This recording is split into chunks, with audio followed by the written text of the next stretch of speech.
Hi my dear students, I am Naru Shankarachari.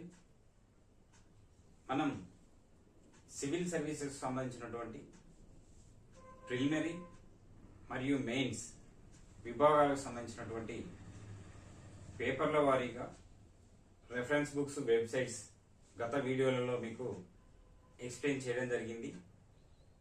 ఈరోజు ముఖ్యంగా మీకు వివరించేటటువంటి అతి ముఖ్యమైన వీడియో ఏంటంటే మనము సివిల్ సర్వీసెస్లో క్లియర్ స్ట్రాటజీ ఏంటి, మనము ఏ విధంగా దాన్ని ప్రిపరేషన్ మొదలు పెట్టాలి, ఎలా చదివితే మనకు సక్సెస్ వస్తుంది అనేది ఇంపార్టెంట్. అది మీకు ఈరోజు వివరిస్తాను. మీరు try to read each and every topic 2 or 3 times. ప్రతి విభాగాన్ని, ప్రతి పేపర్ని, సిలబస్లో ఉండేటటువంటి ప్రతి టాపిక్ని మీరు 2 లేదా 3 సార్లు తప్పక చదవండి. Make short notes on each and every topic of GS.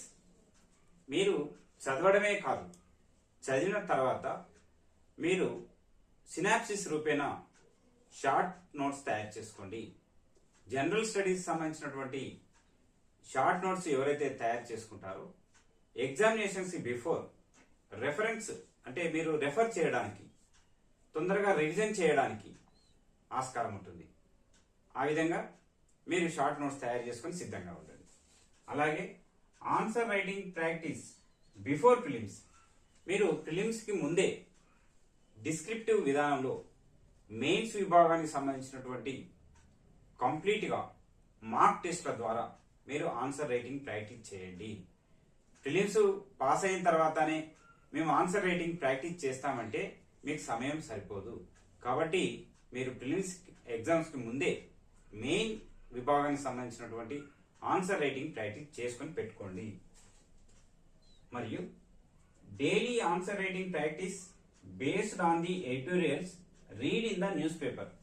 మీరు ది హిందూలో వచ్చేటటువంటి ఎడిటోరియల్స్ ఏవైతే ఉన్నాయో అవి ఏ విధంగా మనకు ఒక టాపిక్ పైన పూర్తి సమగ్రంగా విశ్లేషణ చేసి కంక్లూజన్ ఇస్తున్నారో ఒకసారి చదవండి.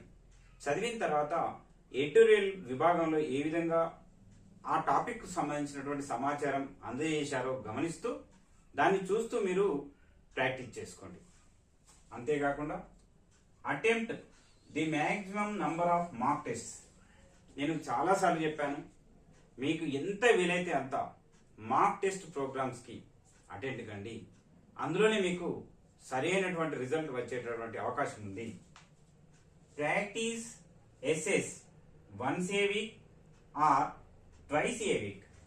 మీరు జనరల్ ఎస్ఏలు వారానికి 1 రాయండి, లేదా వారానికి 2 రాయండి.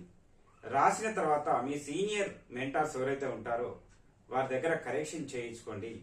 అందులో ఉండేటటువంటి తప్పులను మీరు గుర్తించండి. తద్వారా మీకు ఎస్ఏ రైటింగ్ స్కిల్స్ పెరుగుతాయి. ఎవరైతే ఎస్ఏ రైటింగ్ బాగా రాయగలుగుతారో మెయిన్స్ విభాగానికి సంబంధించినటువంటి డిస్క్రిప్టివ్ టైప్లో రాసేటటువంటి ప్రశ్నలకు సమాధానాలు కూడా రాయగలుగుతారు. ఇది గుర్తుంచుకోండి. మరియు attend 3 of our main format test. మీరు ఏం చేస్తారంటే, మనకు మెయిన్స్ విభాగంలో 3 గంటలకు సంబంధించినటువంటి ఎగ్జామ్ పేపర్ ఉంటుంది కాబట్టి ఫుల్ ప్లేజ్ పేపర్కి మీరు ప్రిపేర్ కండి. మరియు please include the current affairs in your short notes. ఈ విషయం మాత్రం మనం మర్చిపోవద్దు. ప్రతి నోట్స్కి చివర లేటెస్ట్ అప్డేటెడ్ సమాచారం మీ దగ్గర ఉండాలి. అది కరెంట్ అఫైర్స్ విభాగానికి సంబంధించినటువంటి సమాచారమే అందులో మీరు యాడ్ చేసుకుంటే సరిపోతుంది. అలాగే don't prepare without the syllabus.